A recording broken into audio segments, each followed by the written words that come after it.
Hey, this is BugPowderDust. Thank you once again for joining me for another World of Tanks video. Today we're going to be focusing on a couple of guest replays. I've had a lot of fantastic response to my request yesterday for you to send me your epic game replays. I've had lots and lots through, so thank you very much for those.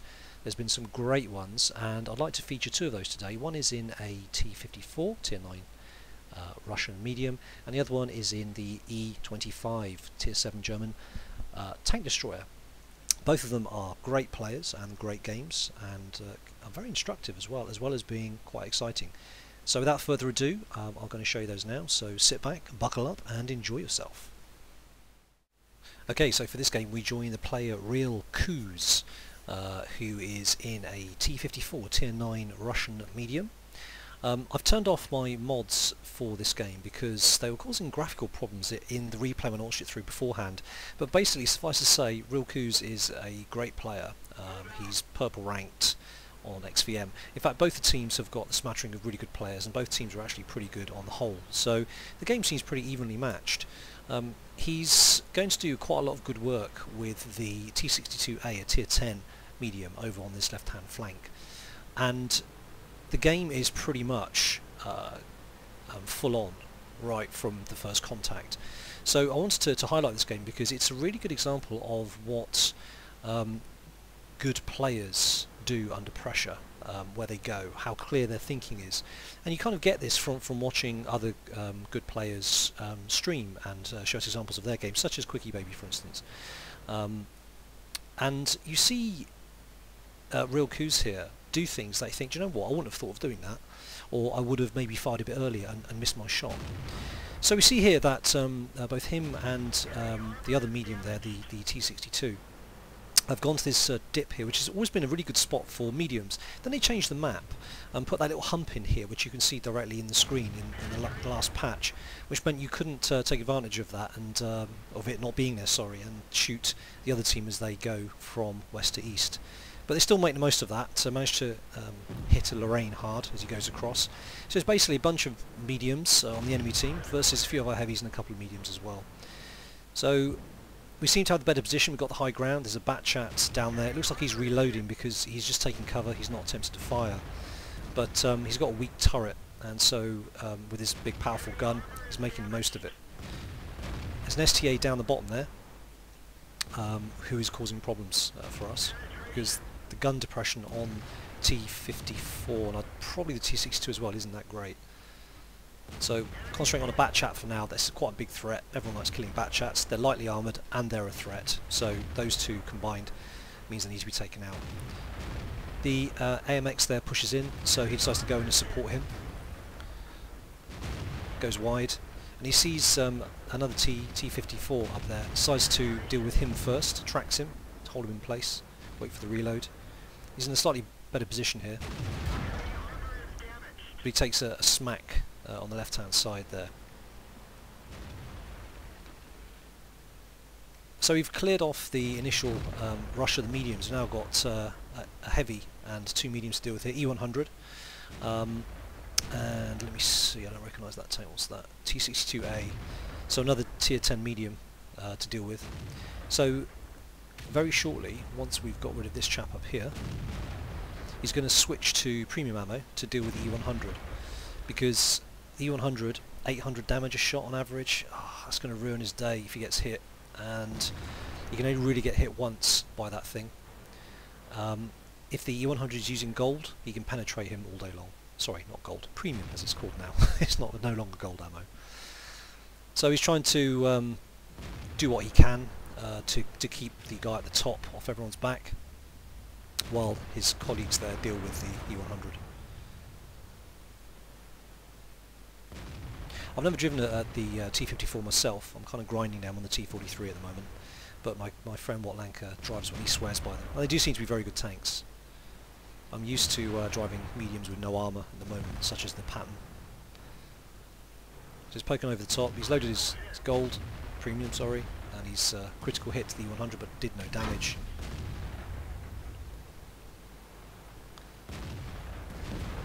So it's looking a little bit tense still. Goes for his lower plate, even though it's angled. He's got premium ammo, so it goes in. Not angled enough, frankly. The thing about the T-54 gun is it reloads and fires very quickly. He takes a big hit from the E100, approximately 800 damage, drops him down to 184 health, so he's really in trouble now. Nevertheless, he's laying on the hurt. This T-62 is probably more of a threat to him than E100, which has a very long reload time. And he's just flubbed his shot, so let's go in and finish him. Another big hit. And again, massive lower plate. The E100 really needs to not be showing his lower plate like that. He shouldn't be on high, showing his plate by going up onto high ground. Big mistake. STA comes down, gets put down for his troubles. Sorry, that's not the STA.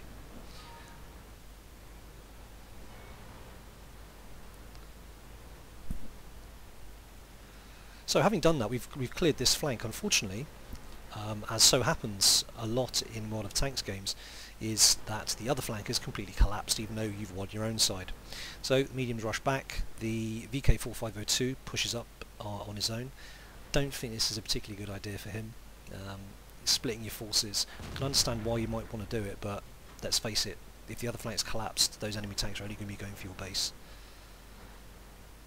So this is where the lack of gun depression comes in and starts to hurt these Russian mediums.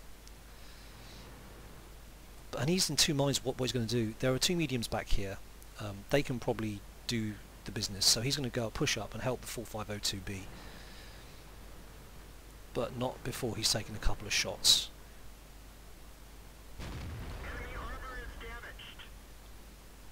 He took a shot there at the WZ. And in the meantime, the Waffenträger Alpha 100 kills our T30, so it's now 10 plays 11 in terms of kills. So that's 5 tanks left on the enemy team and 4 on our team. He's still in two minds about what to do. Now, notice in the distance there, the E50, I don't know what he's doing here, but he decides to YOLO in and attack those two mediums. I don't know what he was trying to do, maybe trying to ram them, but there's no way that was ever going to work out for him. He should have held back and used his strong armour, because E50Ms have strong armour. But nevertheless, that's done. So having one tank left to deal with in the base area, he decides to push back here, try and support the 450T, which goes down. So there's no point hanging around and dying on your own. He goes back and he decides to go back and stick with the other mediums, which is a wise move. There's no point diluting your strength.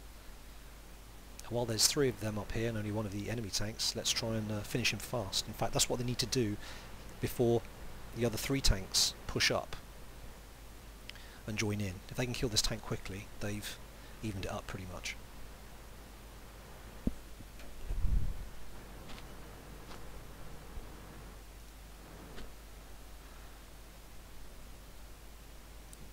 Bit of a shame he didn't have a little bit more of a height advantage there. I don't know a lot about the WZ-120, but I'm assuming it has a good gun, lousy gun depression, and probably a strong turret as well, but more than that I don't know about the WZ. So I'm thinking, at this point when I watch this through the first time, where's he going? He's going over the tracks, that's weird. Has he seen something I haven't? What he's doing here is incredibly smart, and as I mentioned at the start of the video, I wouldn't have thought of this. I'm thinking, well, he hasn't got the gun depression to use those tracks. Not really, not like a pattern would be able to. What he does is he decides to be smart. He comes up on the hill here, gets himself an advantage, and uses the cover of the carriages here to potentially get some shots on. I think that's really good. I must bear that in mind. Of course, it's highly situational, but this was quite a smart move, I thought. So you see he's landing shots there on the AMX 5120, and that's a really kind of dangerous threat taken out. Those 5120s are not to be taken lightly. They don't have much armour, but they hit hard with their auto-loaders. Okay, so it's 3-2.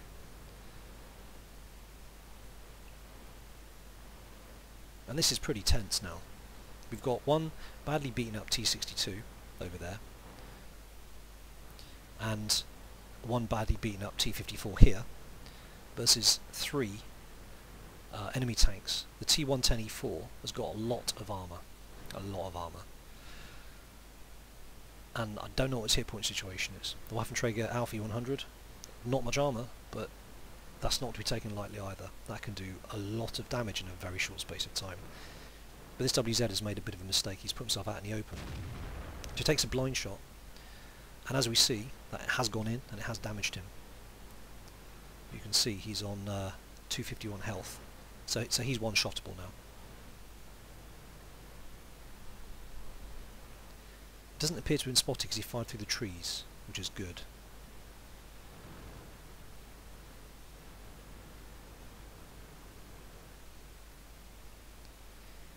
And the trouble is with a situation like this is... oh, actually, here we go. So he's fairly well angled, and even though he's firing premium, it bounced. A lot of armour on those E4s. But he goes for the... takes a blind shot at the rather prominent commander hatch, and the T-62A goes down. That's not good. That's not what he wanted to see. Might have been inevitable, but a little bit sooner than hoped. So we've got this final T-54 now versus 2 enemy tanks, both of whom are good players, even though you can't see it. So this is pretty tense. He's now got to use the medium speed and manoeuvrability to strike where they're not expecting. And that's really his only defence now. He doesn't have tons of armour like the 110E4, but he has got the ability to surprise them, popping up where they least expect. So what he's trying to do now is he's trying to use the terrain to best advantage, keep himself hidden, don't get spotted, pop up, shoot, disappear again, pop up somewhere else. He's got about 4.5 minutes left, so he has got time to do this, so time is kind of on his side.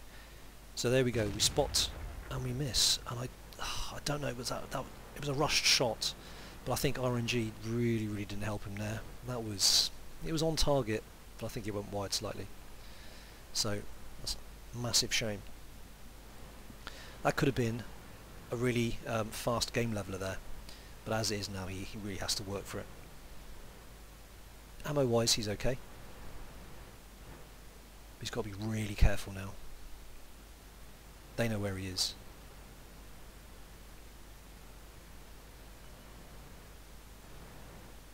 He's aiming. I wouldn't pop out. Oh no, he's moving again, so that's okay. So again, he's using the land to shield himself from being spotted, but also more importantly from being shot. Get some cover from the tree. I guess he's assuming that they're regrouping together, which is smart. And as it's saying in comments, no one's capping, so it could be that the T110E4 is coming up to his left, coming round and trying to get behind him, and that would be absolutely horrendous. But they don't do that. I think they could have played, the enemies could have played this slightly smarter. The capping was... I understand why they would do that to bring him in, but really, I don't think it was going to come down to it. I think maybe they were feeling confident they could draw him in. I mean, the T110E4 is on a lot of hit points. I mean, he's on 661. It's almost a third of his hit points. But the trouble is here is that it's very tall. It's a very tall vehicle, whereas the T-54 isn't. So you can take huge advantage if the terrain is right of only exposing your turret to him while you can shoot his very prominent commander hatch. And that's exactly what he's done. Even though it's heavily armoured, he's using premium ammo. Frankly, I would be in this situation as well. There he goes. There's the Commander Cupola. He shoots him without even presenting any of his tank to the E4 for a shot back. Now, what I don't understand here is why is the tank destroyer, the other tank destroyer, not coming to help? So he's going to do another shot for his hatch, but unfortunately he pulls up close to facehug him. Smart move, so he has to back off and go for a weak spot before the other guy reloads, which he manages to get, even though the other guy was angling. So he kept his head, he kept cool, he didn't go for the tracks, and too little too late. The Waffenträger Alpha E100 appears and is of no use whatsoever. They both should have attacked him at the same time, but there you go. What a great game. I mean, that is fantastic. Just goes to show how a good player plays these sorts of games. I know that I would have played it differently. I probably wouldn't have got to this stage. I would have died some time ago. Well played, Real Coos. Let's have a look at the post-game stats. Okay, so here are the post-game stats. You can see he got a mastery badge in the T-54, which I would assume probably isn't easy. There's a lot of good players with the T-54 getting a lot of good scores, and I would have thought that a mastery badge probably isn't that easy to get. 4,652 experience, that's doubled, so he got 2,326 raw, which is pretty good, frankly. A lot of credits earned, 127, very nice. Mastery badge, he got Confederate badge as well, so basically hit more vehicles than any other player on the team. As you can see here, he hit a lot of the teams. A lot of the enemy team, 3, 6, 9, 12. He hit 13 of the 15 enemy team. That's not bad. Team score, you can see that he got the, if I order by damage, he got by far the most damage on his team, but you know, there's some honourable mentions. You know, the others did pretty well. It certainly wasn't a donkey team in any respect, and in fact the damage on the other team, we had the Waffenträger Alpha E100, who maybe slipped up at the end. I mean, I don't know the circumstances there. He did 6-4-6-6. He had a brilliant game as well. He was pretty much key to their team. The E4 again at the end did very well for themselves. So again, both teams very respectable. It was a tough game, but you had good players versus good players, and you know, these are the scores that you can expect to get. Detailed report: 30 shots fired, 26 hits, 24 penetrations. Really good. A lot of damage. Didn't bounce anything, but would you really expect it in a T-54? Not so much. Not when you're playing good players who know where to aim, who don't fire spuriously. You know. So over to the credits. Fired a lot of premium rounds, really. That's what nails it down. So even if you have a great round, but you fire a lot of premium, it's an expensive business. 4680 silver. Not really about that. This is about the win, to be fair. And as you can see, 2326. So 1551 unadjusted. Really good score. So excellent. Very well done to Real Coups. I take my hat off to you. That's something that all you aspiring medium tank players should be paying attention to. That's just a fantastic game. And a very well done to you. Thank you for sending me your replay. For this game we join a player called Lethality in his E25. Now Lethality loves this TD because he's played 1100 games in it and he's got a 61% win rate. The E25 is a tier 7 premium tank destroyer and it's wonderful. I really love it. It's really small, great camo, fast, speedy, a gun that is very quick to fire. It has 150 pen, 135 damage. And it's a very nice tank, and in the hands of somebody lethal like Lethality, did you see what I did there? It's extremely effective. So when I start on this side, I tend to go to this bush on the left here to fire at the middle road if I'm in a tank destroyer. But what Lethality does is he decides to push a little bit further on, and he takes up position right here instead. He's got binoculars, he's got camo, and with the built-in camo of the E25, he's going to be very hard to spot. And he doesn't have to wait very long until his first target appears. Perfectly still E25 on the opposing team. So start firing away, and indeed a comet as well. And you can see that the rate of fire of this absolutely tearing tanks apart. There's an IS-3 also there, tracked now. A little bit harder to get through, so he's firing at the back of it. It looks like it caught fire and then was put out automatically. So firing away blind, it's still tracked, it's going to be tracked for some time. It's gone. So blind firing killed it. Comet's backing up. And just stopped. Still firing blind.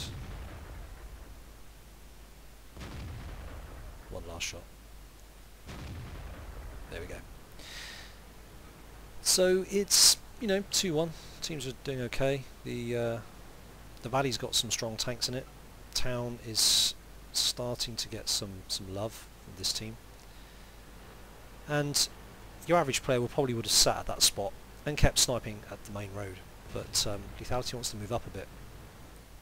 However, the temptation is still too much when there's targets to be had. IS showing us a side armour. Thank you very much. I'll have that. IS is a big threat to us, so let's just take him out while we can. It's actually unusual, certainly in my experience, to see much pushing down the middle road. Certainly not the volume of tanks that we've had on this game, but hey, what the hell. Again, Lethality's not sitting in the back, he's pushing up.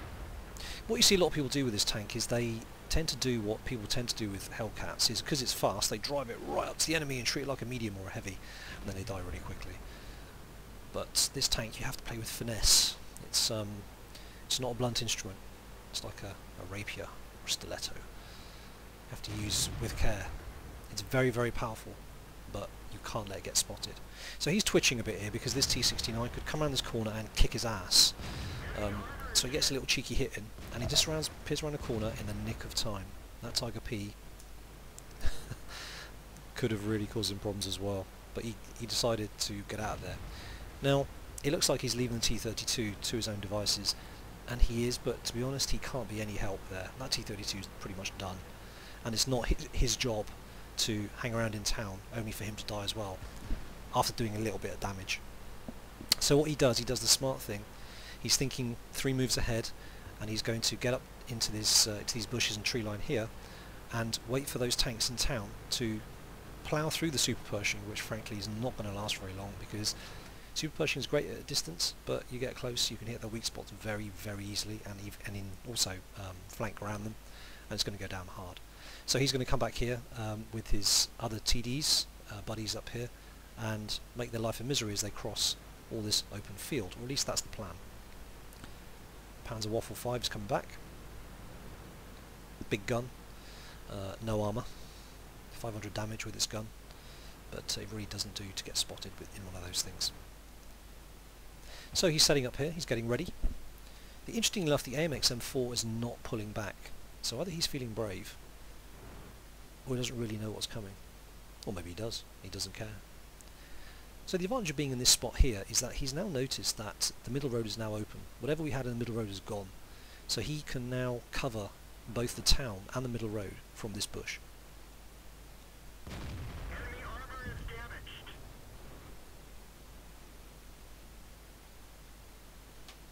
That's one less to deal with. Enemy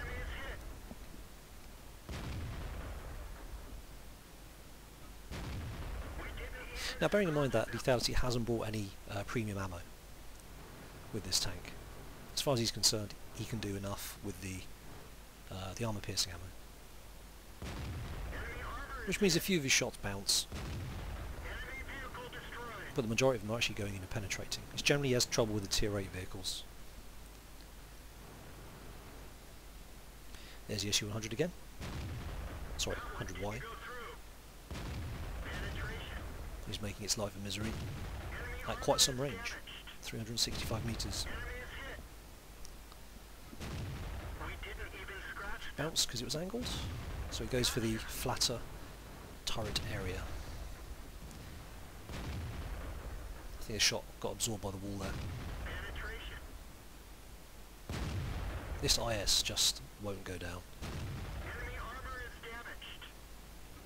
So you see the rate of fire on this is absolutely phenomenal, and already he's done 2,500 damage, and he's he's hit what 3, 6, 8 vehicles, 9 vehicles. The Valley is holding out very well. They've got a KB3, a Pershing, and an IS in there. KB3 is strong from the front. Pershing's got good depression and can probably hold those tanks off. And if they're not of a mind to, the enemy team will just kind of sit back and not do a lot. So the Valley's fine for now.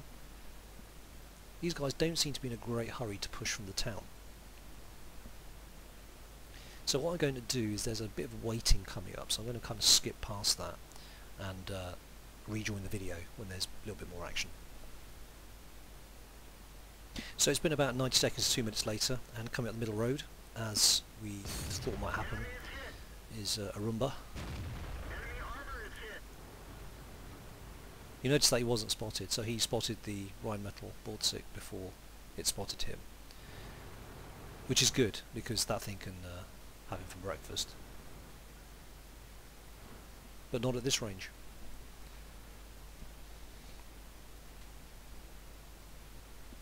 So now he's definitely got pressure from 2 sides. But the Rheinmetall Bordsig is pretty much stuck in place. If he comes out from behind that rock, he's going to get spotted.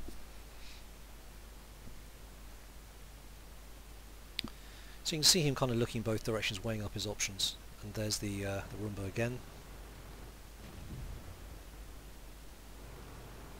But over on the right hand side you might have heard the shot there. The AMX M4 kills the Panther 2. Didn't even scratch them. Take a speculative shot with the T-69, but it bounces off the turret. But he's only got 12 hit points left. And Lethality has all his hit points left. Now the T-69 can kill him with one clip. He's thinking,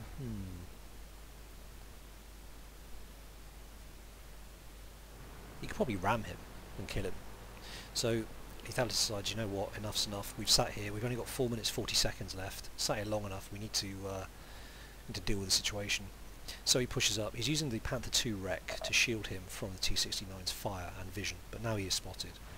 T-69 hits him, tracks him, doesn't do any damage, and he puts him down with a shot to the lower plate, which is brilliant. So we've broken the deadlock over here, frees up the M4, frees up the guys in the middle to now deal with the Rheinmetall Borzig on the middle road. Just by killing that one tank, the whole dynamic of the game has changed completely. So he stops, backs up, decides I'm going to try and take on the IS. He should be quick, he's only got 92 hit points left. So he acquires the target, moves forward, as soon as it snaps up, he fires. Very smart. And again, right clicks, acquires the target, doesn't even bother zooming in. A very fast way of dealing with tanks. So that's 2 more tanks down in a very short space of time. Quick thinking, good move. However, as he puts in chat now, he's only got 11 shots left. So he's going to have to make every shot count now. However, we've got 3 minutes 30. The M4's moving up behind him, the Tiger's moving up the middle road. We could cap, but how quickly do you think you can kill a Tiger, KV3 and a KV5 with, realistically, 2 tanks, 2 at the front as well? So at this point you've got to decide, are we going to go for the cap or are we going to go for the kills? It's really close. If you're going to go for the kills, you've got to do it fast. But that's swampy land in there. Mobility is somewhat restricted. But Lethality has already decided he knows what he's going to do. So he makes a calculation where a straight line will be, a straight line of sight to that Tiger, which is up in the A4 area. Hopefully the Tiger won't be pointing at him. Looks like he's not. Turns around, takes a moment. Stop turret on the Tiger, boom, sets him on fire, brilliant shot. Firing again. And yep, no chance. So we've got 2 minutes 30 now to kill 2 tanks, that's quite doable. KV5 is on 53 health, that's 1 shot. KV3 is on, yeah, 300 health, that's 3 hits, no problem at all. He asked to get his 10th kill in chat, which give him his Paul's medal, 10 kills. Which is not unreasonable considering the hard work he's done. Goes for the KV3's lower plate. Needs to be angle more, not that way. Not like that. But the KV5 wants to play ball and try and give him his 11th kill, which is very nice of him. So he fires on the move and hits the KV5's R2D2 on the front. Great game, absolutely great game. 4,000 damage, 11 kills, that was really good. Let's have a look at the post-game stats. And again, another very high scoring game in terms of experience and in terms of money earned. I mean, if you consider how little damage the E25's gun does, about 120, 150, something like that on average, to get so much damage like that, you've got to be working hard. I mean, look at this, he's got Mastery Badge, Ace Tanker, you've got a Paul's Medal. I mean, even this on its own, sorry, the Mastery Badge is not easy. There's a lot of good players playing E25 who'd be getting good scores. He's got Paul's Medal for killing 10 or more units. He's got High Caliber for doing the most damage is it on both teams? At least 20% of the total HP of enemy vehicles. And he's got Top Gun, unsurprisingly. Team scores, let's have a look. So, ordered by damage, yep, he does by far and away the most damage on his side. The T-32 in town, he died hard. He did not roll over and die, he took people with him. The Pershing from the Valley did quite a lot of damage as well, as you can see. In fact, let's have a look at the enemy team very quickly. Yeah, the Rheinmetall Borzig on the middle road did a lot of damage as well, so he was clearly quite an important key component on their side. Detailed report, 57 shots fired, 44 direct hits, 36 penetrations. That's good, that's really good. Damage, 4,800. Received 3 hits. A lot of money, look at that money, 128,000. He didn't fire any premium ammo. That is impressive in itself. So as a result, his repair vehicle costs were negligible, being a premium vehicle. His ammunition was nothing because he used just that normal AP. He walked away with 118,000 credits and almost 3,000 XP. And as he puts in his replay description, camouflage and speed saved the day. He could not do this in any other TD, or tank for that matter. And he's probably right. I mean, speed, very much of the key there. So, well played, Lethality. Thank you for sending me your replay, and I hope you enjoyed this video. So that's pretty much it from me. I hope you enjoyed both of those guest replays. I think you'll agree they were both really good games, and certainly something that you could learn from to improve your own game. Certainly, I know I have. If you have an awesome epic game that you've had that you think might be of interest to me, then please by all means upload the replay to whatreplays.eu, I think it's .com as well, and then if you can possibly put in the description some helpful text, maybe explaining why the replay was great, maybe a timestamp of when things happen that could be of interest, what you may have been thinking at the time. All that's really useful, and then send me the link. Send the link to the email that will be appearing on screen now, and I will certainly watch it, and I will maybe feature it, but I'm not guaranteeing to obviously make a video of everyone that I've been sent. So on that basis, thank you very much for watching, and take care out there. I'll catch you next time. Cheers.